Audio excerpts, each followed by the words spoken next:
dans ce match qui était particulier pour toi, mais bon, le plus important c'est la défaite ce soir de l'Olympique de Marseille. Comment vous expliquez un petit peu le fait que vous n'arriviez pas beaucoup à concrétiser vos occasions en ce moment? Le manque de réussite, parce que je pense que sur le nombre de frappes qu'on fait, le nombre de pieds en face ou de frappes contrées ou de je sais pas, le manque du dernier geste et eux ils frappent une fois, elle est contrée aussi, mais eux, ça leur sourit, donc ça fait mal.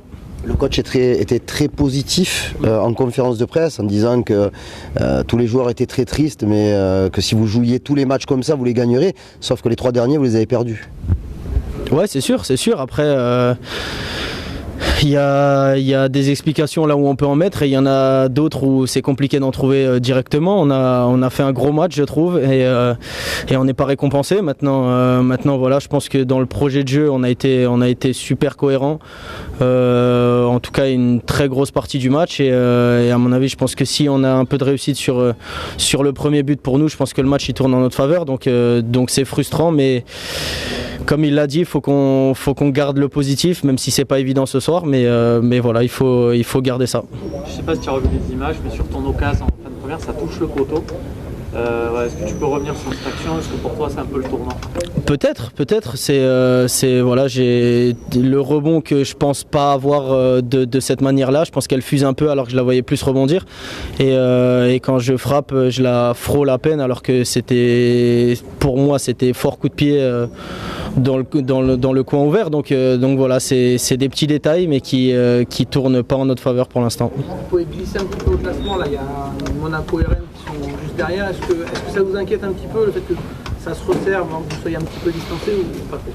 On regarde nos performances avant de regarder le classement déjà, même s'il est important. Après, comme l'a dit le coach, si on fait tous les matchs de cette manière-là, avec cette envie-là, cette détermination et ce brin de réussite qu'on va réussir à trouver, je pense qu'on se battra pour les premières places.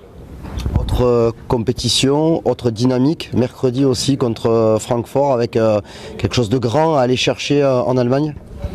Ah oui, de toute façon, c'est pour ça que la déception de ce soir, il faut vite l'enlever, même si c'est pas évident, mais voilà, on a quelques jours pour vite l'effacer et repartir de l'avant parce qu'il y a quelque chose de grand à faire. On a quand même l'impression, Jonathan, que j'ai posé la même question à Pau Lopez la semaine dernière, que dès que la route s'élève un peu, c'est plus compliqué pour l'OM. Alors, les adversaires sont plus de haut niveau, bien évidemment, en face, mais c'est plus dur pour vous. Là, ça fait 2 matchs que vous ne marquez pas. C'est une première cette saison.